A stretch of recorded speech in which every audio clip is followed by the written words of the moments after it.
2차전지는 소비자의 선택의 문제다. 정부든 완성차 업체든 소비자의 선택을 강제하는 게 점점 더 세지고 있다.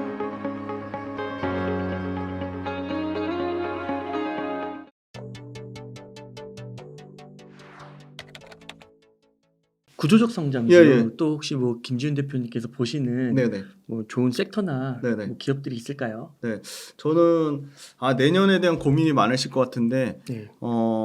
반도체는 아까 말씀드렸지만 부정적이라기보다는 여기서 더 끌어올리려면 더 뭔가 강력한 숫자 플러스 스토리가 나와야 되는데 숫자 스토리가 나올 수 있을까? 그거는 이제 내년 돼봐야지 알 것 같고, 예를 들어 반도체가 내년에 올해 실적이 워낙 나빴으니까 실적이 좋은 건 알겠는데 내년 말고 내후년이 또 좋아야 되거든요. 25년이 더 좋아. 24년은 말 그대로 기저효과. 25년은 24년을 뛰어넘는 기저효과를 넘는 원래 찐 실적이 나와야 되는데 그렇구나. 그게 별로 없어요. 아 그래요? 네. 다 나쁘다는 게 아니고 제가 체크해보는 걸로는 24년도보다 대표적으로 삼성전자, 네. SK하이닉스가 그렇다는 볼까요? 네. 그러니까요. 자, 삼성전자 하이닉스가 실적이 좋으려면 진짜 중요한 질문을 해주셨는데 맞아요. 전 그것도 있다고 봐요. 대장이 가야 된다고 보거든요. 내년에 반도체가 계속 좋으려면 삼성전자도 계속 실적이 계속 업그레이드 돼야 되고 하이닉스가 계속 업그레이드가 돼야 돼요. 네. 삼성전자부터 먼저 볼게요. 대장이니까 대장이 가야지 밑에 소부장이 갈 수 있으니까. 삼성전자는 보세요. 22년에 54조 영업이익인데 24년에 28조, 25년에 40조예요. 줄어. 여전히 20%가 부족해요. 20%가 뭡니까? 25%가 부족해요. 왜 그러지? 네. 이 최소한 22년 피크 찍을 때는 회복을 해야 되잖아요. 그걸 못 회복돼요. 21년도 비슷한 정도 수준이에요. 그러니까 실적이 완전히 회복되려고 치면 사실은 23년 안 좋은 거 알겠고 24년도 좋아지는 거 너무나 당연한 거잖아요. 그러면 22년도를 뛰어넘는 수준이 나와야 되는 거죠. 근데 22년도를 훨씬 못 미치는 수준으로 나올 거다. 그게 저는 조금 우려되는 요인이고, 하이닉스 한번 볼게요. 그리고 자꾸 HBM 얘기하시는데 HBM은 말씀드린 대로 그 삼성전자랑 하이닉스에서 실제 차지하는 매출 비중을 보셔야 돼요. 자, 우리 강력하게 얘기하는 에코프로비움이나 포스코 퓨처엠은 2차전지 매출이 거의 100%예요. 그렇죠. 네. 근데 하이닉스가 HBM의 수혜주라고 하려면 최소한 HBM 매출이 몇 프로 돼요? 그렇죠. 절반 절반 이상은 돼야죠. 돼야지. 근데 제가 말씀드리지만 10% 언더예요. 8%예요. 8%. 내년에 많이 늘어서 20%? 20% 내년에 그렇게 두 배, 그렇게 8%에서 20% 두 배 넘게 늘어날 수 있을까요? 쉽지 않을 것 같아요. 하이닉스 보시면 매출이 내년에 50조, 62조. 매출은 일단 22년도 커버되죠. 22년도 하이닉스는 실적 훨씬 좋아지네. 삼성전자보다. 그래서 탑픽을 SK 하이닉스가 뽑나 훨씬 봐요. 좋아지네요. 22년도 실적 훨씬 뛰어넘네요. 6조 8천억에서 15조니까. 그래서 SK 하이닉스 그래서 삼성전자랑 하이닉스는 차별화된 모습 보이겠네요. 그러니까 SK 하이닉스 사라고 하더라고요. 이래서 좀 그런 달라질 것 같네요. 벌써 실적에서 숫자에서 딱 차이가 확 나네요. 야, 근데 이게 삼성전자를 어떻게 보면 뭐 아직도 절대 규모에서는 좀 그렇지만 SK 하이닉스가 대단하네요. 대단한 거죠. 네. 뭐 이건 뭐 여담이지만 삼성전자 다니는 친구들이 실제 좋은 인력이 SK 하이닉스에 또 많이 뺏기는 부분도 있다고 합니다. 그래요. 그런 부분도 뭐 여담이지만 있다고 하고. 그래서 저는 주도주, 사실 어디가 주도주가 될지는 모르겠는데 반도체가 또 주도주가 되기는 쉽지 않을 것 같고, 사실은 AI나 로봇보다는 AI 로봇 중에는 AI 로봇 많이 비교하시는데 로봇이 훨씬 저는 가시화가 더 큰 것 같아요. 숫자가. 일단 보시면 AI 대표적으로 두산 로보틱스가 1등인데 지금 주가는 많이 올랐지만 단기간에 너무 빨리 움직인 측면이 있어요. 왜냐면 올해 연초에 움직일 줄 알았는데 연말부터 움직여서 조금 단기간에 너무 슈팅은 나왔는데, 두산 로보틱스는 슈팅 나왔지만 레인보우 로보틱스나 그 밑단에 있는 회사들 뭐 큐렉소라든지 뭐 SPG라든지 뭐 로보티즈라든지 이런 회사는 두산 로보틱스만큼 이렇게 오른 건 또 아니거든요. 물론 레인보우 로보틱스는 뭐 단기간에 많이 오른 측면이 있지만, 그래서 저는 로봇 관련된 산업이 24년에 조금 주도주의 한 자락을 차지할 가능성이 있다고 보는 게 일단 로봇 산업이 장기적으로 구조적으로 성장할 수 있는 여러 가지 이유가 많더라고요. 네. 첫 번째가 일단 인건비가 너무 비싸고요. 그리고 이미 고령화 사회에 진입을 했고요. 대당 로봇 가격이 많이 싸졌어요. 원래 대당 로봇 가격이 기본적으로 2, 3억 했던 게 지금 몇 천만 원대로 떨어졌거든요. 네. 그러니까 로봇을 사면 1, 2년만 빡세게 돌리면 이미 생산 원가를 세이브하고도 남는 거죠. 그리고 두 번째는 2차 전지 공장 짓는 것뿐만이 아니고 반도체도 신규 공장을 짓잖아요. 생산 원가 절감이 초미의 관심사거든요.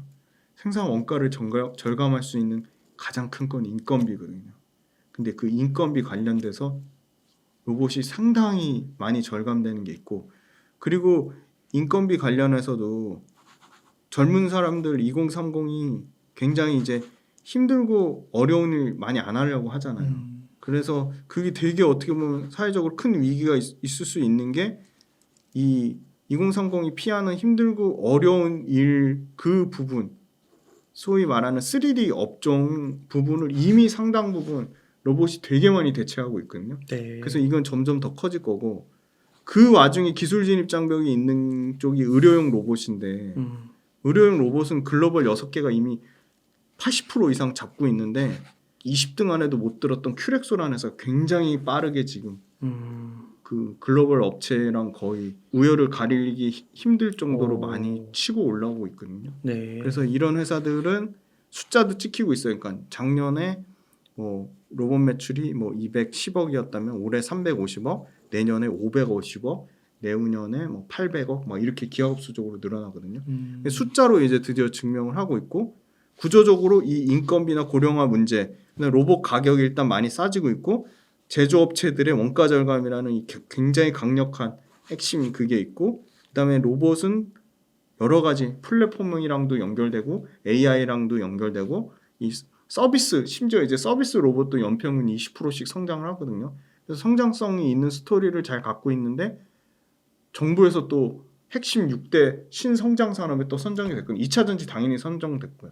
로봇도 선정돼가지고 정부에서 또 지원을 하니까 굉장히 규제 산업인데 규제 완화 쪽으로 많이 바뀌고 있거든요. 그래서 저는 로봇이 굉장히 좀 많이 커질 것 같고, 그 다음에 또 중요한 건 K 타이틀 단 것들이 앞으로도 또 계속 포지션이 커질 거라고 보는 게, 대표적으로 최근에 주가 계속 박살나서 많이 싸진 게 있어요. 밸류에이션 측면으로도 매력이 생긴 게 저는 엔터라고 보거든요. 아, 엔터 실적 괜찮은 것 같아요. 경기를 안 타요. 잘 빠졌. 경기 상황이 없어요. 주가 많이 엔터 빠졌어요. 주가 진짜 많이 빠졌어요. 지금 일단 그 하이브가 거의 37% 빠졌고 JYP 더 빠졌어요. 40% 빠졌어요. 오늘 주가까지 보니까 40% 빠졌는데, 이거는 잘 보셔야 되는 게 중국 포지션 때문에 하이브나 JYP가 실적이 꺾였다? 말도 안 되는 얘기예요. 하이브나 JYP는 중국 포지션, 중국 매출 비중이 20%도 안 돼요. 차라리 일본 때문에 하이브나 JYP가 어렵다? 그건 말 돼요. 하이브나 JYP는 일본 매출 비중 크거든요.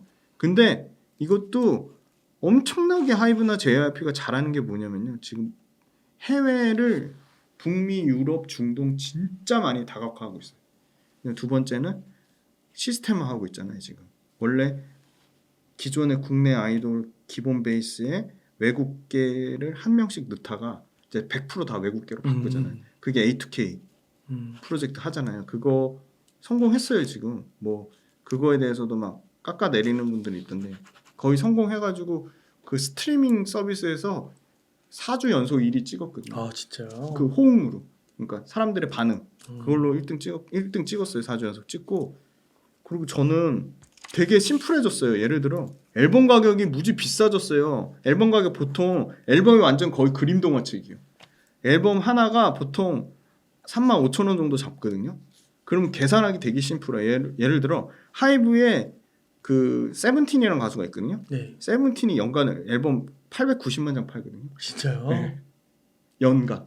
그럼 그냥 걸어다니는 중견 기업이에요. 와. 그럼 900만 장 잡아볼게요. 그럼 900만 장에 앨범 하나당 35,000원 잡으면요. 앨범만 세븐틴 그룹 하나가 앨범만 자 59, 45, 39, 27 3,150억이에요. 앨범 하나만. 근데 하이브는 세븐틴만 했나요? TXT 있죠. 르세라핌 있죠. 뉴진스 있죠. 방탄소년단 있잖아요. 방탄소년단 연간 뭐 800만 장 팔아요.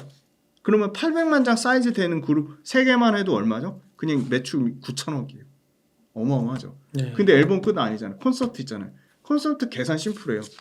아, 이거 조인데요, 조. 조단이에요. 그죠, 그죠. 조단인데. 네, 조단이에요. 와. 합산하면 도잖아요. 와. 그 다음에 진짜 콘서트 어마어마하다. 5만석 보통 기준 잡거든요. 콘서트 비싸져서 기본 10만 원이에요. 그럼 5만석 곱하기 10만 원 하면 얼마죠? 500억 정도 되겠네. 그죠? 네. 500억. 500억인데 콘서트 한 번 하고 안 끝나죠. 콘서트 굳이 많이 하거든요. 막 12회 투어, 18회 투어 하거든요. 그럼 500억 12회 투어 하면 얼마죠? 6천억이 6천. 그러니까 계산 그 심플하죠. 우리나라 가수는 네. 아니지만 그 네. 누구지? 미국 테일러 스위프트. 네. 몇 조라고 몇 조예요, 그래. 몇 조. 아니 그거를 방탄소년단 저는 테일러 스위프트보다 방탄소년단이 뭐 팬덤이 더 약하기를 뭐가 약하게. 그러니까 기본 조단이에요. 그리고 하이브의 팬이 하는 팬 플랫폼이 연간 매출 1,000억에서 1,500억이에요. 엄청나잖아요. 아 그리고 이 JYP랑 하이브의 방시혁 유키즈에서 나간 거 한번 보세요. 그 걔네들이 그 K-팝 키우려고 어떤 아이디어를 갖고 있고 하는데 저는 하이브하고 JYP 앨범 판매 피크 논란 그거 말도 안 되는 얘기인 것 같아요. 그거 어떻게 알아요? 왜냐면 신규 아티스트 아시죠? SM의 라이즈는 3일 만에 100만 돌파했어요. 106만 장 팔았대 3일 만에. 그러면 이게 점점 빨라지고 있는 거잖아요. 근데 신규 아티스트는 계속 나오죠. 그 시스템화 돼 있죠. 야, 그러니까 전 세계인들이 이렇게 사는 거군요. 네. 진짜 그러니까 어마어마하네. 글로벌 시장 침투 자체가 약간 2차 전지 비슷해요. 이거 미용 의료기기도 똑같은데 하이브 JYP 같은 엔터 그룹이 글로벌 시장 침투율요 10%도 안 돼요. 물론 뭐 일본하고 뭐 동남아시아에서 20% 넘겠죠. 북미 지금 이제 6%고요. 유럽도 뭐 7, 8%. 그다음에 중동 막 1% 이럴걸요. 이제 막 진출했잖아요. 그리고 얘네가 이제 돈이 생기니까 하이브는 이타카 홀딩스 샀죠. JYP는 이제 그 너무 그 타겟 컸다고 하더라고. 그 옛날에 우리 때 원더걸스 미국 가가지고 망해가지고. 근데 그것도요 리먼 브라더스 때 얘네가 진출해서 그렇지 리먼 아니었으면 그렇게까지 박살 안 나. 그리고 그 이유가 있더라고요. 왜냐하면 우리는 JYP의 최대 주주하면 박진영이고 하이브의 최대 주주면 방시혁인데 미국 음반사는요 사모펀드가 최대 주주래요. 그러니까 사모펀드가 투자 안 해? 그러면 음반사 그냥 문 닫는 거예요. 그러니까 그런 구조적인 이슈가 있었는데 와 이것도 그 들은 얘기인데 너무 웃긴 게 JYP 그 외국계 그 1등이 그거거든요. 미국 JYP가 미국의 리퍼블릭 레코드랑 합작 레이블 이거 하고 있는데 그러니까 미국의 합작 프로젝트 리퍼블릭 레코드 얘네 미국 1등이래 레이블 1등인데 이 리퍼블릭 레코드 사장이 그 박진영 옛날에 힘들 때 원더걸스 돌릴 때 그때 알게 됐대. 그때 인연이 돼가지고 야 너네 진짜 아이돌 짱이다. 야 우리는 이거 절대 못해. 그냥 합작해서 너네가 해. 그 말은 무슨 말이냐면 미국의 1등인 리퍼블릭 레코드가 못한다면 2, 3, 4등 당연히 더 못하죠. 더 못하죠. 아 그래서 그렇게 된 거예요. 그래서 이거 아이돌 이 시스템 못한다는 거예요. 북미에서. 북미가 가장 큰 음반 시장이잖아요. 저는 성장 가능성 무궁무진하다고 봅니다. 아 그럼 대장은 하이브예요? 아니 JYP입니다. 왜냐면 하이브가 더 커요. 근데 하이브는 영업이익률이 왔다 갔다 해요. 17%, 18% 좋아요. 엄청 좋은데 JYP는 30%, 31%. 네. 그러니까 그 하이브의 방시혁과 JYP의 박진영 두 사람의 어느 경영 능력이 떨어지면 모르겠는데 둘이 동등한데 JYP의 그게 더 큰 것 같아요. JYP는 3년이건 5년이건 계속 영업이익률 30%대. 하이브는 좋을 땐 20% 떨어질 땐 13% 왔다 갔다 해요. 그래서 저는 JYP. 그게 혹시 뭐 공격적인 투자나 이런 것 때문에 그런 것도 있어요. 있겠지만 하이브는 막 이타카 홀딩스 막 사잖아요. 조 단위로 사잖아요. JYP가 훨씬 더 보수적이고 박진영이 그랬어요. 그런 쪽은 우리가 걔네 문화까지 완전히 흡수해야 되기 때문에 우리는 그런 점에서 굉장히 보수적이다. 그건 전 박진영이 진짜 잘하고 있다고 봐요. 그러니까 인수합병에서 좋은 것만 생각하잖아요. 부정적인 효과도 있는 거잖아요. 그걸 뭐 하이브가 못한다는 얘기는 전혀 아니고 그런 측면으로 보수적으로 잘 관리하는 게 오히려 더 JYP가 더 그런 거죠. 그리고 보이그룹, 걸그룹 지금 걸그룹이 대세인데 보이그룹이 되게 강해야 되는데 하이브는 이미 보이그룹이 너무 잘 돼 있어요. 그래서 저는 오히려 성장성 측면에서 JYP가 약한 보이그룹. 물론 JYP도 스트레이키즈랑 엄청나요. 스트레이키즈 얘네도 800만 점 팔아요 앨범. 근데 지금 JYP 보이그룹 하면 스트레이키즈밖에 안 떠오르거든요. 그래서 JYP는 앞으로 보이그룹 많이 키울 거예요. 그러면 그쪽으로 더 성장 동력이 있다고 봐요. 하이브는 이미 뭐 세븐틴, 그다음에 TXT, 방탄소년단까지 이미 보이그룹이 넘쳐나거든요 지금. 야, 근데 진짜 말씀 들을 때 저는 또 생소한 그룹도 몇 개가 있는데 너무 지금 찾아보세요. 언제 애들이 그렇게 좋아할 거야 애들. 그러니까 언제 그렇게 그게 글로벌로 진출을 했고 그다음에 앨범 판매는 기가 막히죠. 기가 막히네요. 900만 장. 이게 3만 5천 네, 원짜리 네. 이게 와 네. 5만 그냥 원 막 3,000억이에요 그냥. 그러니까 걸어 다니는 그냥 중견 기업이에요. 야, 진짜 어마어마하네요. 그래서 저는 엔터 계속 좋을 것 같습니다. 부럽네요. 괜찮은데 이 회사의 네. 주주 되고 네. 싶은데요. 네. 말씀 JYP 지금 박살났으니까 박사였어요? 네. SM은 안 돼요? SM보다 JYP는 하이브가 훨씬 강합니다. 네. 알겠습니다. 주주가 꼭 돼보세요. 진짜로 꼭 네. 되시면 네. 저한테 나중에 진짜 고마워하실 수 있어요. 그 정도세요? 네. 아마 비싼 소고기 저한테 사실 겁니다. 네, 그래요? 네, 알겠습니다. 힌트 많이 드렸습니다. 꼭 사셔야 됩니다. 네. 아니 10주든 100주든 사시는 게 중요해요. 그때 2차 전지도 사보셨으니까 엔터 한 번도 안 사보셨잖아요. 그 엔터 꼭 ETF가 사보세요. 있나요? 있습니다. 엔터 ETF로 사야겠다. ETF 있습니다. 제가 개별 종목 사기에는 좀 네. 그렇고. 그것도 나쁘지 않아요. 엔터 ETF 있습니다. 네. 그래서 그 반도체 뭐 2차 전지 처음에 얘기해 주셨고 그다음에 반도체 언급해 주셨는데 반도체는 이미 좀 오른 감이 있고 네네. 무엇보다도 이제 대장주간에서 삼성전자 같은 경우가 내후년을 봤을 때 그렇죠. 네. 2022년도 그 고점의 실적을 넘지 못하기 때문에 그쵸, 조금 맞습니다. 불안불안한 네네. 감이 있다. 네. 그래서 오히려 매출이 중요한 게 아니라 이익이 중요한데 이익을 못 떠넘으면 현재로서는. 근데 하이닉스는 뛰어넘으니까 네. 하이닉스가 삼성전자보다 훨씬 더 딱 숫자로 가셔야 되니까 훨씬 더 매력적으로 보이는 거죠. 그래서 뭐 반도체를 한다고 하면은 뭐 SK 하이닉스 쪽도 괜찮긴 한데 네. 그거보다 오히려 네. 좀 눈을 돌려서 네네. 로봇이나 엔터 쪽을 바라봐도 좋겠다. 네네. 네, 네. 그렇게. 네, 지훈 대표님 오늘도 깔끔한 정리 그리고 풍성한 네. 인사이트 이렇게 정리해서 나눠주셔서 감사드리고 네. 자 끝으로 네. 1억 원 정도 여유 있으시면 지금은 어떻게 투자를 하시겠나요? 네, 저는 일단 2차 전지 당연히 20% 이상 담을 것 같고요. 그 다음에 로봇 20%, 그 다음에 엔터 20%, 그 다음에 미용 의료기기 20%. 그러면 20%가 남죠. 네. 로봇, 엔터, 미용 의료기기, 2차 전지, 그 다음에 반도체 말고 소부장, 반도체 소부장 중에 똘똘한 회사가 있거든요. 네. 네. 그 중에 힌트를 드리면 삼성전자 하이닉스 말고 TSMC 또는 인텔 또는 마이크론 또는 중국의 로컬 이런 데를 고객사로 갖고 있는 소재나 부품 장비 회사가 분명히 있습니다. 그런 회사를 저는 20% 사겠습니다. 네, 감사합니다. 여기까지 너무 오픈하면 오늘 또 너무 네. 많은 거를 하시니까 이건 다음 주에 한번 네네네. 그것도 혹시 네. 다음 달에 또 네, 다음 달에 계속 이 추세가 있다고 하면 저희가 2차 전지 비중 조금 줄이더라도 다른 업종 또 말씀드릴 재미난 얘기가 너무 많거든요. 네. 그리고 좀 다음 달에는 네. 반도체하고 아까 말씀 안 드린 그 엔터 뺀 미용 의료기기 네. 그다음에 AI 관련된 얘기 해드리겠습니다. 네, 감사합니다. 그럼 끝으로 시청자님들께 강조하고 싶으신 말씀 있다면 부탁드리겠습니다. 네. 주식시장이 2차 전지가 빠지면서 코스닥 지수가 많이 박살나서 많이 힘드실 건데 저도 엄청나게 단기간에 그 10월달 11월달 손실이 많이 컸습니다. 하지만 두 가지입니다. 첫째로 가장 중요한 거 기회비용을 생각하셔야 됩니다. 내가 어떤 거를 포기하고 새로운 기회를 얻을 수 있는 확률까지 절대 놓치지 않으셨으면 좋겠고요. 두 번째는 주식 투자는 원래 변동성이 있다. 그거를 감내할 수 없다. 나는 손실 나가지고 어떤 계속 비난거리를 찾으시고 어떤 뭔가 핑계거리를 찾으시면 안 하시는 게 낫고 그러면 비중 조절을 하시면 됩니다.